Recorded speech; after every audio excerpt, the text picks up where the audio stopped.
Hai guys, welcome back to my YouTube channel sama gue Jenat. Kali ini gue mau ngebahas soal new normal di Indonesia. Gue mau ngomongin soal sebenarnya apa sih new normal itu, punya kaitannya nggak sama kesehatan mental kita setelah kurang lebih udah hampir 3 bulan kita work from home atau di rumah aja.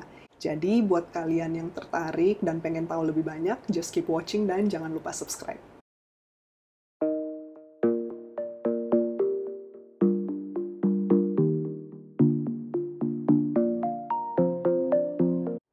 Jadi seperti yang kita ketahui, COVID-19 ini sendiri kan muncul di Indonesia sekitar akhir Februari kemarin ya.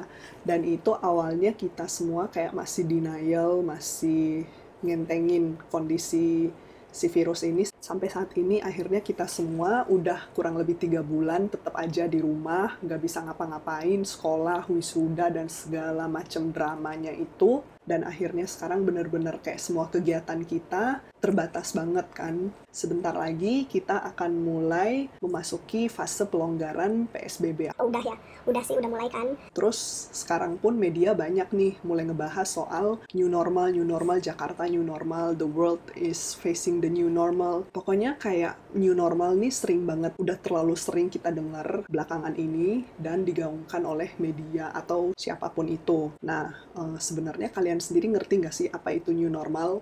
New normal itu adalah suatu situasi yang sebenarnya sebelumnya itu nggak normal atau nggak biasa, tapi saat ini malah menjadi suatu kebiasaan yang biasa atau menjadi standar atau jadi sesuatu yang kita sendiri tuh udah bisa prediksi outcome-nya kayak apa. Tapi kalian sendiri tuh harus ingat bahwa new normal ini tuh adalah sesuatu yang sebenarnya nggak normal. Karena sebenarnya semua protokol kesehatan dan pencegahan yang disarankan baik oleh pemerintah, dokter, WHO, atau badan-badan yang berwenang itu pun sebenarnya selama ini udah kita ketahui juga kan. Misalnya kalau kita habis pegang barang-barang apapun kita harus rajin cuci tangan. Terus kalau batuknya nggak boleh yang kayak ditutup gini atau pakai tangan, tapi ya harus pakai siku. Tidur cukup, olahraga yang teratur. Itu kan sebenarnya selama ini protokol-protokol itu tuh udah selalu disarankan oleh dokter kita atau tenaga kesehatan atau siapapun yang paham mengenai cara hidup sehat. Tapi kenapa new normal itu adalah sesuatu yang sebenarnya nggak normal? Ya itu karena tadi sebenarnya Semua protokol kesehatan itu tuh kita udah paham, kita udah tahu. Cuma emang sebelum COVID ini muncul, kita semua tuh kadang kurang aware. kurang mempraktikkan gaya hidup sehat bersih yang benar. Terus selain jadi lebih paham, lebih aware, jadi lebih kritis, kita dikit-dikit cari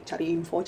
Jadi akhirnya masyarakat sendiri lebih kritis dan akhirnya istilah-istilah baru pun jadi bermunculan. Makanya tadi kenapa gue bilang sebenarnya new normal itu bukan sesuatu yang baru gitu loh. Itu sebenarnya sesuatu yang sebelumnya emang normal, tapi karena dengan adanya si wabah ini, akhirnya semua orang jadi melakukan itu seperti selayaknya. Jadi kayak standar baru kan. Which is lead to new normal. Jadi karena new normal ini bukan sesuatu yang baru, gue menganggap dan banyak orang atau tenaga kesehatan juga menganggap bahwa new normal itu sebenarnya adalah suatu bentuk adaptasi kita terhadap si wabah ini. Adaptasinya apa? Yaitu tadi, karena kita tiba-tiba banget dipaksa untuk melakukan segala sesuatu dari rumah, segala sesuatu jadi kayak lebih diatur, lebih ditata. Mungkin awalnya ada reaksi penolakan, reaksi bingung, takut, panik, cemas. Tapi kita semua masing-masing punya kemampuan untuk beradaptasi. Makanya selama kurang lebih 3 bulan ini, kita semua di rumah berusaha dengan segala keterbatasan atau kelebihan kita untuk berusaha mempositifkan diri kita. Kalau misalnya kita di rumah aja, upaya-upaya yang udah kita lakukan untuk selalu stay positif tuh udah pasti, udah banyak juga kan, mulai dari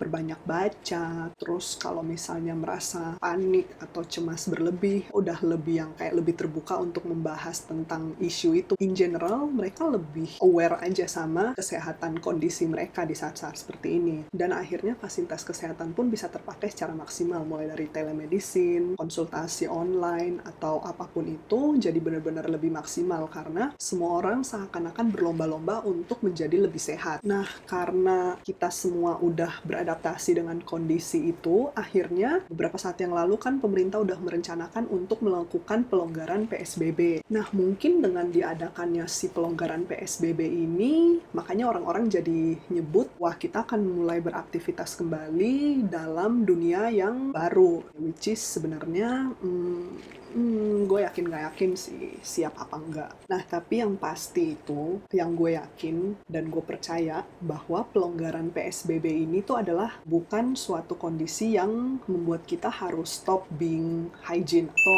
stop melakukan kebiasaan-kebiasaan baik kita yang sudah kita lakukan selama kurang lebih 3 bulan ini. Karena balik lagi, new normal itu bukan sesuatu yang normal. New normal itu adalah suatu produk atau hasil akhir dari adaptasi kita. Kita menerima itu, kita berdamai dengan itu, tapi kita tidak berhenti untuk melakukan upaya-upaya pencegahannya. Jadi, selama kurang lebih 3 bulan udah di rumah aja dan mempraktikkan kebiasaan-kebiasaan bersih yang baik itu, kita jangan dong setelah pelonggaran PSBB ini kita malah mulai jorok lagi, mulai males cuci tangan, mulai pergi kemana-mana nggak pakai masker, terus tetap nggak jaga jarak. Ingat ya, karena virusnya selama masih ada, apapun yang kita lakukan, kita masih ada kemungkinan untuk terjangkit virus tersebut. Nah, tapi dengan pelonggaran PSBB ini, gue yakin akan banyak yang bertanya apakah kita sendiri udah siap untuk melakukan aktivitas seperti biasa lagi. Apakah semua orang akan patuh untuk tetap jaga jarak, pakai masker, dan rajin cuci tangan? Kita nggak tahu. Jadi, udah banyak juga orang yang mulai kepikiran, mulai was-was kalau misalnya apa yang akan terjadi, gimana kalau begitu dilepas keluar, kita malah sakit, angkanya menambah makin tinggi, terus makin banyak angka kematian, bla bla bla, bikin panik, bikin takut kan. Satu hal yang pengen gue bilang adalah selama virus ini ada, selama vaksin belum ditemukan, kita emang nggak bisa mengontrol itu semua. Kita cuma bisa berupaya untuk mencegah. Oleh karena itu, untuk menghadapi pikiran-pikiran jelek seperti itu, tips dari gue adalah biasakan untuk berpikir secara lebih positif. Biasakan untuk nggak overthinking dan jangan mikirin hal-hal yang bakal bikin kita stres atau takut. Jatuhnya kita jadi takut sendiri, panik sendiri, pusing sendiri karena Berasa hopeless, nggak bisa ngapa-ngapain, nggak bisa mengendalikan situasi itu. jadi untuk mencegah overthinking itu, satu tips yang selalu gue ingetin untuk semua orang atau diri gue sendiri adalah lo jangan berusaha untuk mengontrol hal-hal yang ada di luar kendali lo. Karena semakin kita berusaha untuk mengendalikan hal itu, kita akan semakin merasa kita nggak berdaya, kita semakin hopeless dan akhirnya jadi makin negatif. Terus yang kedua adalah, kalau emang lo orangnya panikan, kalau lo emang gampang kepikiran, lo jangan terus-terusan terpapar sama media atau berita. Karena media massa, sosial media itu adalah tempat di mana semua hal bisa lo temuin, semua hal bisa lo lihat, lo suka apa enggak, bisa pop up aja gitu. Jadi itulah yang bisa men-trigger kita untuk menjadi lebih overthinking. Jadi kalau emang kalian cemas dan suka kepikiran, mending kalian batasin aja hal-hal yang emang perlu kalian tahu, dan hal-hal yang kalau bikin kalian nggak nyaman, nggak usah dilihat. Tapi ingat juga, Ada orang yang karena dia kepengen tahu terlalu banyak, dia merasa itu bagus. Tapi dengan dia mencari tahu semakin banyak, dan semakin banyak, dia malah jadi kepikiran terus. Dan itu juga nggak bagus. Jadi bener-bener lo cari tahu apa yang perlu lo tahu, tapi kalau itu udah bikin lo kayak terobsesi dan mikir terus-menerus, bikin lo nggak nyaman, lo harus Kak, nggak boleh. Yang berikut adalah lo harus tetap berusaha untuk optimis. Dalam artian, gue paham bahwa banyak rencana yang jadinya gagal, jadinya batal. Lo jadinya harus wisuda, tapi malah wisudanya nggak pakai toga, tapi cuma dari online. Terus banyak usaha lo, plan lo yang bener-bener kayak gatot semuanya tahun ini. Tapi kita semua harus optimis karena suatu saat wabah ini akan mereda, suatu saat kondisi akan lebih membaik, dan suatu saat vaksin akan ditemukan, dan kita semua juga akhirnya bisa bernapas dengan lebih lega, kita bisa beraktivitas mungkin kembali ke old normal kita, tapi kita harus realistis bahwa untuk sementara waktu, kondisi itu belum bisa kita capai. Jadi kita realistis bahwa ada hal-hal yang harus tetap kita lakukan untuk mencegah penularan terhadap diri kita dan orang sekitar kita. Jadi itulah kenapa kalian masih tetap harus rajin cuci tangan, kalau keluar tetap pakai masker dan jaga jarak. Supaya di saat kita semua harus kembali beraktivitas seperti biasa di dunia baru kita nggak sakit, oke?